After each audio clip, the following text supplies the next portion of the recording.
So the Mefano brings a couple beautiful ideas about the Shabbos candles.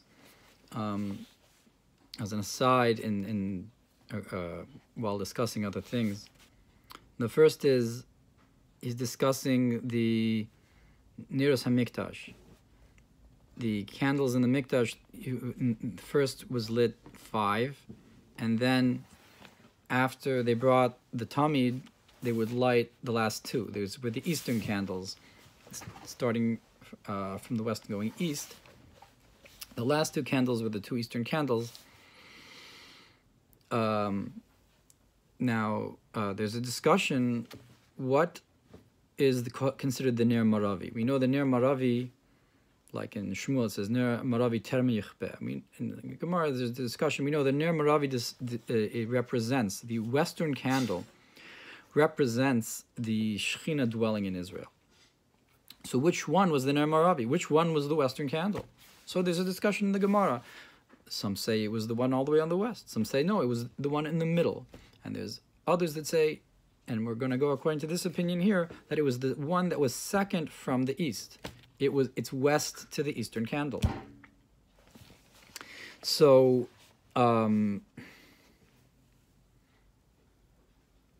these 2 candles, so why not the middle one? The one on the right side is like Avraham. The one on the left side is like Yitzchak. Right in the middle is the Ner Maravi. And it didn't point to either side. The Ner Maravi was the only candle that didn't point to any side. And, I'm sorry, the middle candle didn't point to any side. And according to that opinion, that's the Ner Maravi, it would be because of that it's this unique presence that doesn't need anything else. But here, the point is that's exactly not why it's the Ner Maravi. The middle candle represents this idea that he doesn't need any light from outside. He's the one that gives light. The Eibishter gives the light. The Shechina is the light, and not it's not the one that needs light. But the dwelling, that candle that represents the dwelling of the Shechina in Yisrael is going to be a different candle. So it's actually going to correspond with the 2 eastern candles then are going to correspond with Avraham and Yitzchak. And especially Yitzchak, because Yitzchak is our Shemitah.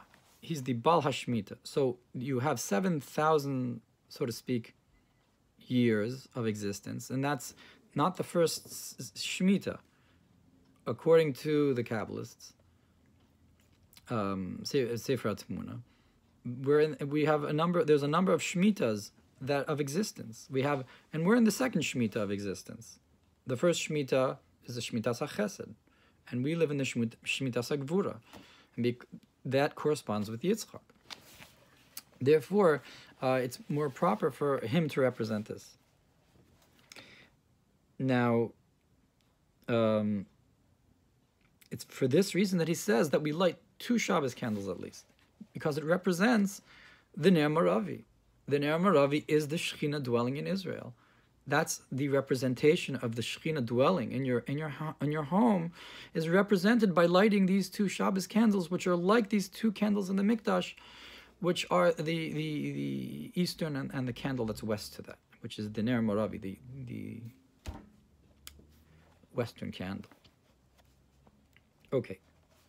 The next idea is in Perek Ein Tes. And then he says is, why do we light with olive oil specifically? It's because in the blessing of Eisav, we see Yitzchak really wanted to give the bracha to Eisav, not to Yaakov. And in his bracha, he wanted to give him Dagon v'sirosh. Rov Dagon v'sirosh. And then when Eisav complained, he said, V'dagon v'sirosh simachti. If I already gave him Dagon v'sirosh. Why? Because Eisav represents the snake. And by the sin of the tree, the different opinions in the Gemara as to what it was are included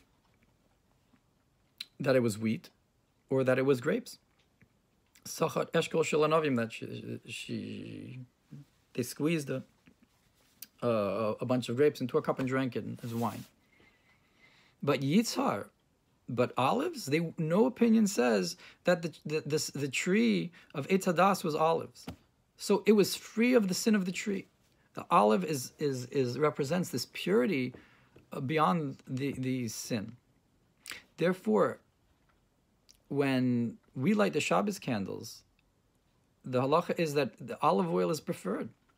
Why is olive oil preferred? It's because the lighting of the candles is of the woman is fixing, rectifying the sin of Chava, that she kava nera shalom. She put out the candle of the world, and the siluk Shechina and the divine presence went up away because of the sin.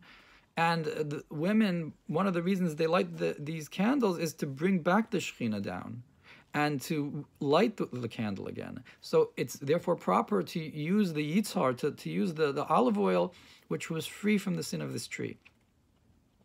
But we do see by Chanin ben Dosa that he used vinegar, and he was able to use vinegar because once the wine changed into vinegar, it became kosher it was no longer part of that equation, and he was then allowed to light the vinegar for his Shabbos candles. The famous story that he did not have enough olive oil to light the Shabbos candles. He didn't have oil, so he said, Misha Amar lechomets v'yad l'shemen v'yad v'lik yomer l'chomets v'yad v'lik. The one who said that oil should light, he can say that vinegar should light too.